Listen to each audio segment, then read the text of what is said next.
Chosen one, I want to describe a moment you have already lived.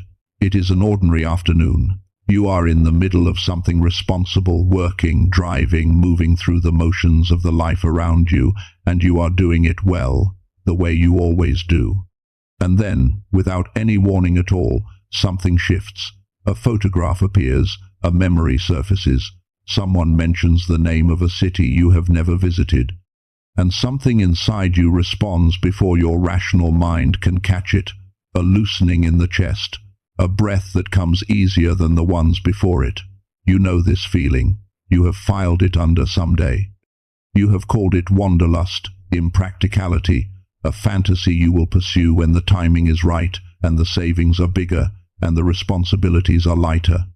And then you return to being who you were trained to be. But what if that pull is not a distraction from your calling? What if it is the calling? The way your soul has been trying to communicate something your mind was too responsible to listen to. Here is what every great wanderer in history understood, that the people around them did not. Movement is not the opposite of purpose. It is often the very method of it.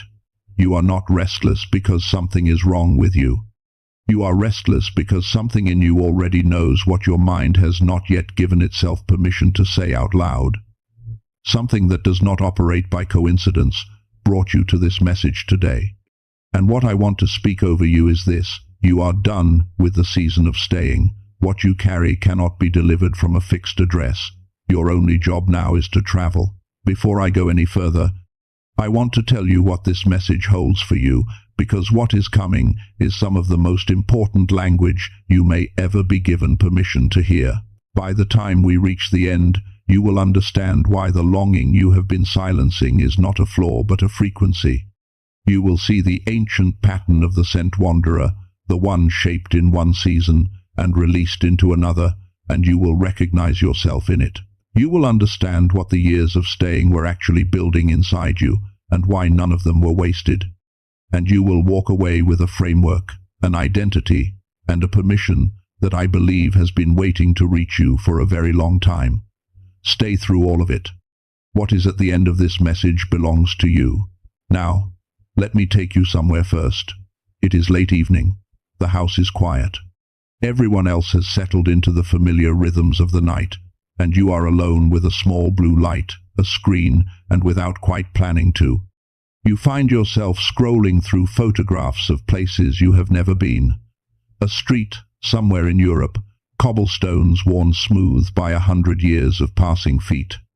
A coastline you cannot name, where the water meets the rock in a way that looks like it has been doing this forever and has no intention of stopping. A mountain road curving into a horizon that feels like it belongs to a different world entirely. And you feel something, not just admiration, something older than that. Something that lives in the chest rather than the mind, a quiet recognition, as though a part of you is looking at those images and saying, yes, that. That is what I meant. You might have called it longing. You might have called it escape. You might have closed the screen, turned off the light, and told yourself, one day. One day has been the answer for a long time now. I want to talk about that feeling today because I do not believe it is what you have been told it is. Here is what most people assume when they feel that. Pull toward movement, toward unfamiliar places, toward lives that look nothing like the one they are currently living.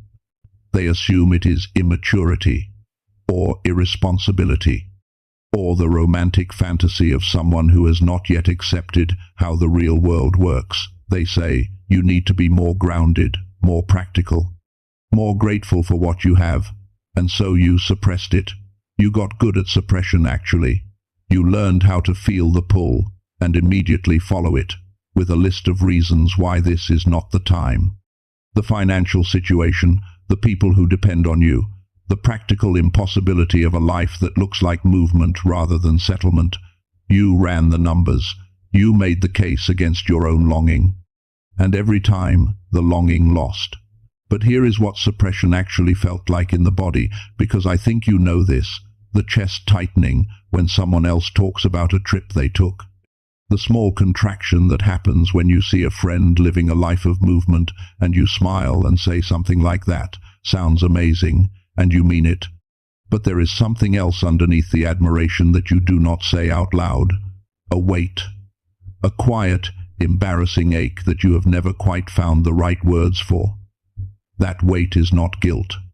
It is not jealousy. It is not ingratitude. It is a calling that has been waiting longer than it expected to wait. The body registers certain things before the mind has language for them. When you feel that loosening in your chest, that brief, involuntary exhale looking at a photograph of a place you have never been, that is not your imagination running away from responsibility. That is data. That is your inner system recognizing a frequency it was designed to operate in and responding the only way it knows how, with longing. And this is the thing about the particular kind of longing that belongs to the scent. One's. It does not fade with time. It tends to intensify in seasons of growth. When something in you is expanding and the container of your current life begins to feel too small, the pull does not quiet down. It gets louder, because the expansion is preparation, and preparation always points toward movement. Notice something else. This longing is not attached to any single destination. It is not about one specific country or one specific city.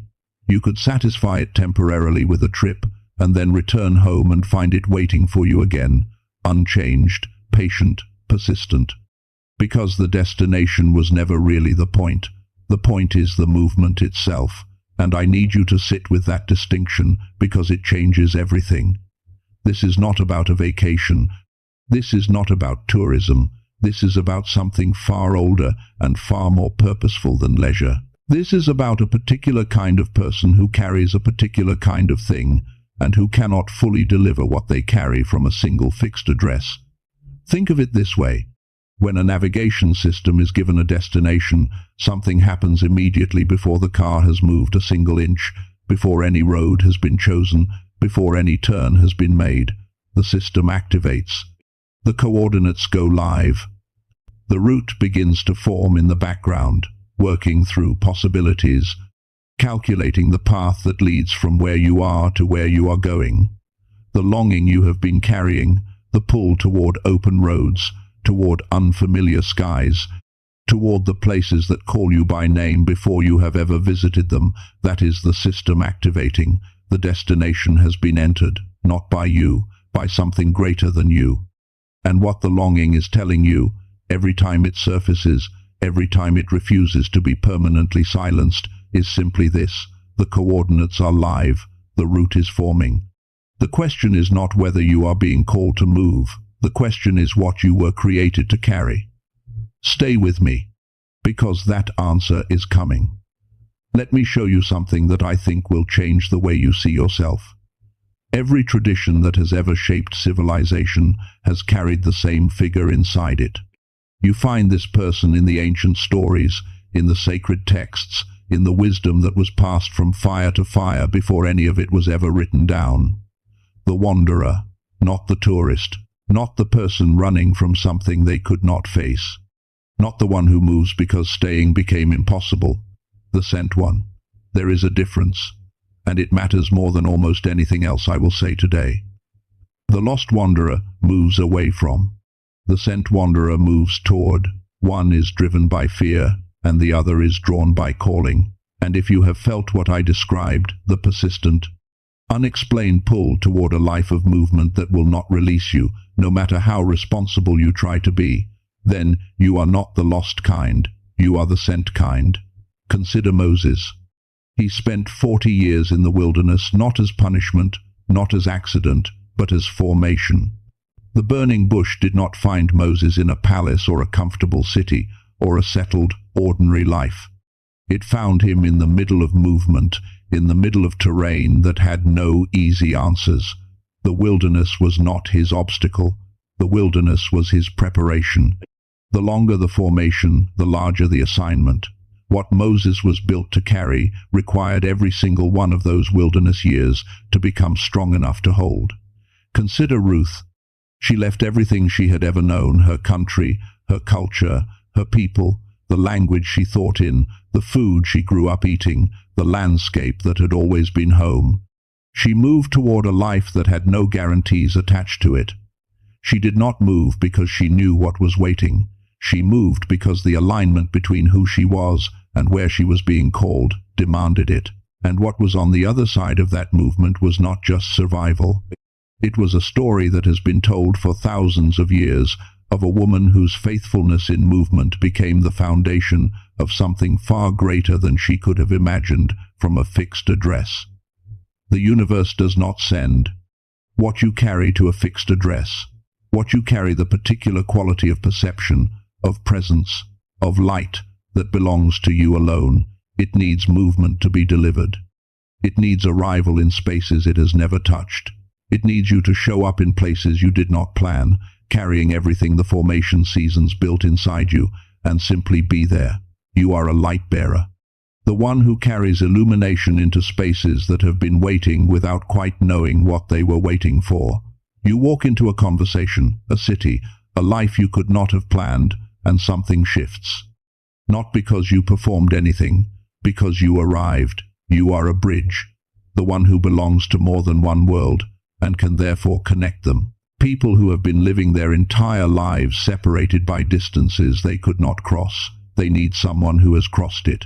Someone who speaks both languages, not just the spoken ones, but the deeper ones, the ones you learn by going and arriving and staying long enough to understand. You are a pioneer, the one who goes first into unfamiliar territory so that the ones coming behind have a path that was not there before. Every place a pioneer arrives, something becomes possible that was not possible before they got there. And you are the wanderer in the deepest, most sacred sense of that word, not the lost kind, but the one who carries home inside them everywhere they go, because home is not a place for you. Home is a frequency. It is what happens when who you are aligns with where you have been sent. Now, here is something I want to share with you, something that connects this ancient understanding of the sent wanderer with what scientists have actually documented in the human brain. The wanderers throughout history were not only spiritually attuned. Their minds operated in a specific state, one that neuroscientists have now studied and named. Researchers at MIT, Harvard, Stanford, Princeton, and Columbia have documented a particular brain frequency associated with heightened intuition, rapid pattern recognition, and what some have called fluid intelligence, the kind that allows a person to walk into an unfamiliar environment and read it with a clarity that feels almost supernatural. They call it the gamma wave state. Some researchers have described it as the God-given brain wave, the frequency that fires during eureka moments, during flow states, during the kind of knowing that seems to arrive from somewhere beyond ordinary thought. Children live in gamma naturally. Learning is rapid. Intuition is sharp. The world feels connected and alive and responsive. And then, somewhere around age 7, what researchers call the decline effect begins. The structures of modern life, the system that was designed for efficiency rather than activation, begin to quiet this frequency, not permanently, but significantly. And most people never reclaim it. A neuroscientist named Dr. Robert Lake spent 34 years studying how to bring it back. Not through years of meditation practice, not through expensive equipment, though traditional gamma activation through biofeedback therapy can cost $300 per session and home equipment runs over $7,000. Dr. Lake compressed the technology into a 7-minute audio track. You put on headphones, you sit, you listen. The brain entrainment technology embedded in the audio does the work of reactivating the frequency your brain was built to access. Over 18,000 people have used it. Many describe the experience as remembering something they had forgotten, a sharpness, a clarity, a sense that the mind is moving at the pace it was always meant to move. For those of us who are built for movement, who are built for arriving in unfamiliar places and navigating them with precision and presence, This kind of support for the brain's most activated state is not incidental. It is aligned. If you feel drawn to explore it, the only verified link, the one that carries the full technology, all 4 bonus resources, and the complete money-back guarantee is in the description and the pinned comment. There are imitation versions out there, files that carry the name but not the embedded technology. The original is only through that link, for whoever feels called. Now, back to what we were building, because I have told you about the longing, and I have shown you the archetype, and I have offered you something to support the frequency. But there is a truth I have not yet spoken. A recontextualization that I believe will be the most important thing in this entire message. The years you have spent staying, the years that felt like stagnation, like watching a life you were supposed to be living happen somewhere just out of reach, were not wasted. They were not delay. They were not the universe forgetting you. They were loading. Every year. Every responsibility you honored. Every time you stayed when the pull said go. Every single one of those seasons was building something in you that the movement will now require. Stay with me. What comes in the next part of this message is the piece that brings all of it together. Chosen one, let me tell you what was actually happening in the years you spent waiting, not what it felt like, what it actually was. Because from the inside, a season of staying can feel like many things. It can feel like failure, like the gap between who you were supposed to become and who you actually are. It can feel like watching a current you were meant to swim in passing you by while you stood on the bank, responsible and grounded, and quietly exhausted by both of those things. I know this feeling. I want to name it before I reframe it, because a reframe that skips the naming is just another way of not being heard. It felt like delay. It felt sometimes like everyone around you was moving and something invisible was holding you in place. And the worst part was not the stillness itself. The worst part was the question underneath it. Did I miss my window? Is the life I was supposed to live already happening somewhere without me? That question is one of the loneliest ones a sent wanderer can carry. And I am not going to tell you it was wrong to ask it, but I am going to show you what was actually happening while you were asking it. Think about this. Moses spent 40 years in the wilderness before the burning bush appeared. 40 years. And in those 4 decades, he was not simply surviving, he was learning terrain. He was developing the specific navigational intelligence, how to read desert landscapes, how to find water in arid places, how to lead living things through environments that had no obvious path, that would later be required to lead an entire people through exactly that kind of territory. The wilderness was the degree program. The credential for the assignment was the experience of the difficult season itself. What were you building in your staying years? I want to suggest something. The pulled but staying person develops things that the immediately mobile person does not. You develop depth. The kind that only comes from being held in one place long enough for roots to form, even when part of you was trying to grow upward and outward and away. You developed patience, not the passive kind, but the active kind, the kind that keeps showing up even when what is promised has not yet arrived. You developed the ability to hold longing without being destroyed by it, and that is an extraordinarily specific kind of strength. And you shed something, too. Quietly, over those years, you shed an identity that was never fully yours. The responsible settler. The one who does what is expected, who builds what makes sense, who measures progress by the standards of a life that was designed for someone with a different calling. That identity served you. It protected you. It was the clothing of a season, and you wore it well. But you have grown, and you are standing now in clothing that belongs to who you were, not to who you are becoming. The shedding is not a crisis. It is a graduation. Here is where I want to be honest with you about something. Because there is a particular kind of resistance that rises in the chest when a scent wanderer gets close to the threshold of actually moving. And I want to name it, because naming it takes some of its power away. The resistance sounds like this: I cannot go until I know exactly how it will work. Where will I live? How will I afford it? What will happen to everything I am leaving behind? I need a complete plan before I take a single step. That is not wisdom speaking. That is a nervous system that learned, over many years of staying, that safety lives in certainty. And it is not wrong that the nervous system learned this. It adapted. It did what nervous systems do.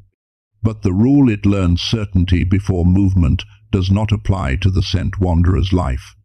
Here is the framework that does. The question is not, is everything ready? The question is the direction clear? Because a navigation system does not wait until every single turn in the entire journey is visible before it tells you to start. It tells you, turn left in 200 meters.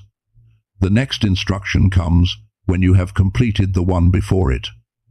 Clarity reveals itself in proportion to movement, not before movement. In response to it, the direction does not need to be a detailed plan. It needs to be a genuine orientation, a sense of the compass heading that your life is actually pointing toward, not the one that was assigned to you. And if you have felt the longing I described at the beginning of this message, you already know the orientation. You have known it for a long time. The only thing that remained was the permission. And now I want to tell you the deepest truth of this entire message, the one that makes everything else make sense. Sit with me for a moment. You were never meant to arrive. You were meant to move. I need you to hear that, not as a consolation prize for people who never find a permanent home. I need you to hear it as the literal, precise description of a specific kind of calling that has existed across every tradition, every era, every people who have ever understood that some are built for settlement and some are built for something else entirely. The settled life is a beautiful life. It is sacred for the people it belongs to. But there is another way of being in the world, one that is equally sacred, equally purposeful, equally ordained, where the home is not a place, but a frequency. Where the calling is not to build one thing in one location, but to carry something across many locations, leaving it with the people and places that needed exactly what you hold. You are not restless because you are broken. You are restless because you are the sent kind, and the sent kind knows, at the deepest level, that there is somewhere to go. Let me bring this all the way home. The longing you felt, the one I described at the beginning, the one you filed under someday and explained away with practicality, was not a distraction. It was a signal. Your inner system recognizing the frequency it was designed to operate in. The archetype you carry, the wanderer, the pioneer, the bridge, the light bearer, is not romantic mythology. It is a real pattern, documented across thousands of years of human history, that describes a specific kind of person called to a specific kind of life. And the staying seasons, the years that felt like delay, were not punishment. They were loading. They were building the carrier. They were stripping the false identity so the real one could fully emerge. They were running the degree program without telling you what the degree was for. And now is when the coordinates that were entered long before you were aware of them begin to deliver their intention. This is who you are. You are a wanderer, not the lost kind, not the escaping kind, but the sent kind. The one who moves through the world with purpose embedded in presence, who carries something sacred across distance, whose arrival changes the air in a room. You are a pioneer, the one who goes first, who presses into unfamiliar territory, not because it is easy, but because the ones behind you need a path. You go first. That is who you are. You are a bridge, the one who belongs to more than one world, and can therefore speak in more than one language, who stands in the spaces between places and connects what would otherwise remain separated. You were built for the in-between, because the in-between is where the most important conversations happen. You are a light bearer, the one who does not announce the light but carries it, and whose arrival in a place that has been waiting creates the shift before any word is spoken. You carry what others need without knowing you carry it, and the world needs you to move so that the carrying can reach the places that need it most. Receive these, not as titles to aspire to, as descriptions of what you already are, what you have been becoming in every staying year, every suppressed longing, every time you held the pull with patience while the formation continued. And now, one practical thing before we close this message. The question I want to leave with you, not to answer today, not to plan around, but to sit with in the quiet, is this one. If I knew, with complete certainty, that I was the sent kind, if I believed fully that movement was my calling and not my escapism, what would the first step look like? Not the entire journey, not the 5-year plan, just the first step, the first turn, the 200 meters the navigation system is showing you right now. Let that image come, even if it is still blurry, even if it is smaller than you expected, even if it surprises you. That image is your compass, and the route is already forming around it. You do not need to move today. But I want you to do something right now, wherever you are, whether you are sitting or lying down or moving through the world, as this message plays. I want you to take one breath, and as you exhale, I want you to imagine the weight of someday leaving your chest, not replaced by a plan, replaced by permission. The permission that has been waiting in you beneath the practicality and the responsibility all along. Let someday become, I am the sent kind, and I am being prepared. That is enough for now. Let us close this together. Source, we come to this moment with gratitude, not the generic kind, the specific kind, the kind that can only come from having been in the formation long enough to understand what it was doing. We are grateful for the staying seasons that built what the movement will require, for the years that felt like stagnation but were running a degree program we could not yet read the title of, for the longing that refused to be silenced, that kept surfacing through the Tuesday afternoons and the late evening photographs, because it knew what we had not yet given ourselves permission to know. We are grateful, because none of it was accident, and none of it was wasted. Now we acknowledge this. You saw every moment the longing was suppressed for the sake of responsibility, every tab that was closed, every one day that cost something real, every time the pull was felt and set aside, because the practical world demanded presence and the sent world would have to wait. You saw it, you witnessed it, and what you witnessed was faithfulness, not failure. So now we release the guilt of wanting more movement than the life around us understood. We release it. We release the identity of the one who must always stay, who must always be the anchor, who must always choose the responsible thing over the aligned thing. We release it. We release perfectionism's grip on the first step, the belief that the entire route must be visible before a single turn can be made. We release it. We release the comparison with the ones who moved sooner, who seem further along the path, who seem to have received what we are only now beginning to claim. We release it. We release the fear that the window has already closed, that the assignment was given to someone else during the waiting, that the delay has cost us the destination. We release it. We release the story that staying was faithfulness and movement is selfishness, the false equation that kept the sent one from stepping into what they were built for. We release it. We release the need to know everything before we begin. We release it. Now we activate. We call forth the full identity of the sent wanderer in every person holding this message today. The wanderer, the pioneer, the bridge, the light bearer, fully present, fully alive, fully authorized. We activate clarity of direction, not the full map, but the next turn, visible, unmistakable, already forming. We activate the divine connections being prepared in places these wanderers have not yet arrived, the people, the doors, the conversations that have been held in readiness, waiting for the arrival of the one who was coming. We activate provision aligned with movement, not the provision of the staying life, but the provision of the sent life, which travels with the one who is sent rather than waiting for them to be settled first.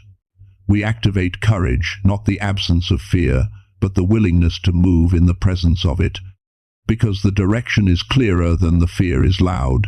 Now, we cover every rising from the voice that will call this irresponsible, from the people who will not understand the movement because they were built for different terrain, from the internal critic that will try to reclaim the old identity the moment the new one takes a step. We cover what is being built from premature exposure. What is forming does not need to be announced. It needs to be protected long enough to take root in the new soil, and what has been lifted, let nothing pull it back down. Now, we declare, I am a sent wanderer, not the lost kind. The sent kind. I am a carrier of what this world needs, and what I carry requires movement to be delivered. I am done with the season of staying. The formation is complete. The coordinates are entered. The route is live. I am the light bearer, and the bridge, and the pioneer, and the one who was built to go, and I am going. My only job is to travel. It is done. It is sealed. The coordinates are locked, and so it is. Chosen one, if something shifted in you today, if something in your chest moved while we were here, I want to know. Type the word moving in the comments. That is all. Just that word. Let us see who among us is ready. For those who want to support your brain's ability to operate at the frequency of the sent wanderer, the sharpness, the intuition, the clarity that the movement season requires, the link to the Genius song is in the description and the pinned comment below. The verified original with the full technology, the 4 bonuses, and the complete guarantee. Counterfeit versions exist. The real one is only through that link for whoever feels called. And if you know someone who has been carrying this longing in silence, someone who has been told they are being impractical, irresponsible, unrealistic, send this to them, not as advice, as recognition. Because sometimes the most important thing a sent wanderer can receive is simply someone else saying, I see what you are. And what you are is not broken. You were not built to stay. Go well, chosen one.